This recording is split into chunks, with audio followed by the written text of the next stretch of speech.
Hello, and welcome to another video for CSCI 2824, Discrete Structures. You've begun to cover sets in class, and so we're going to go a little bit more in depth on them here. We can think of sets kind of like arrays, but there are a few differences. First of all, sets can have anything in them. So that means we could have a set A that contains the number 1, the string dog, the set 1, 2, and even the set of all integers, z. Secondly, when it comes to sets, ordering doesn't matter. So we could have a set B that looks like 1, 2, 3, or we could write B as 3, 2, 1. They're the same thing.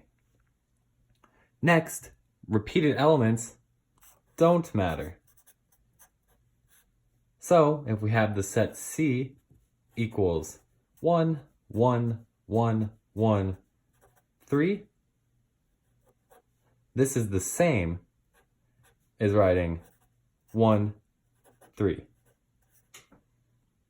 Finally, the cardinality of a set is the number of elements it contains.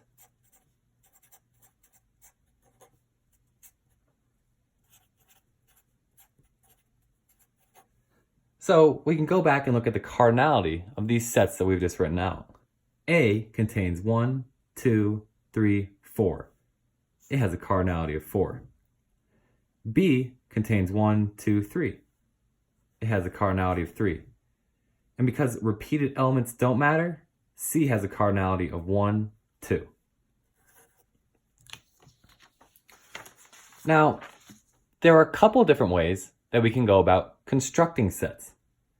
The first is the roster method.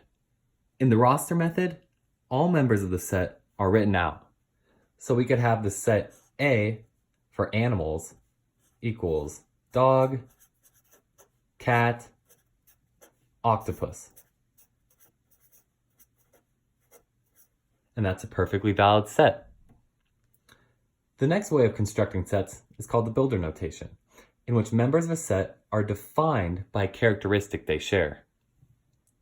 To understand this, we really have to see a couple examples. Suppose we have the set 4, 5, 6, all the way to infinity. In builder notation, we could write this as the set containing x such that x is greater than 3. Because in this set, every number is greater than 3. Or suppose we have the set containing 3, 5, 7, and 9. We could write this as x such that x is not even. So that's what this x module 2 is. So it's not even. And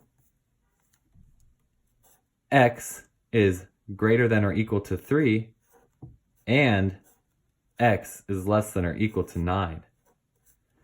So what's that saying? This is saying that we have all odd numbers between 3 and 9. 3, 5, 7, and 9. Perfect. Now, another interesting topic with sets are subsets. Suppose we have the set A equals 6, 7, 8, 9. The set B is a subset of A if every element of B is in A. So we could have the subset 6, because we see that 6 is in A. We could have the subset 6, 7, because both 6 and 7 are in A. Or we could even have the subset 6, 7, 8, 9. This is the exact same as A, but it's a subset because every element of B is also in A. However, that brings up a new point, that B is a proper subset if everything in 1 holds true, meaning that every element of B is in A, but the cardinality of B does not equal the cardinality of A. So that means that 6 is a proper subset, and 6, 7 is a proper subset, but 6, 7, 8, 9 is not a proper subset, because in that case, the cardinality of B equals the cardinality of A. One more interesting topic when it comes to sets are power sets. The power set of S, denoted as PS, is the set containing all subsets of S.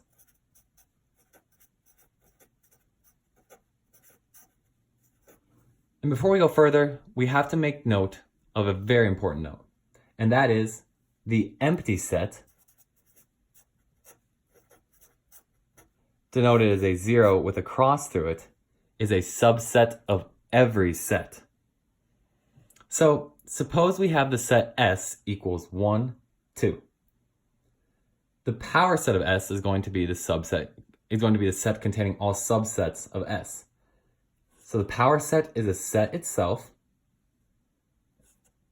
and then every subset of S is 1, 2, 1, 2, and, as we noted above, the empty set itself. Now, we also should make an important distinction here. We notice that the cardinality of S is 2. And we notice that the cardinality of the power set of S is 4. From this, we can learn that the cardinality of any power set is 2 to the n, where n is the cardinality of set S. This is a great basis for getting you started on working with sets. Thank you so much for watching, and good luck.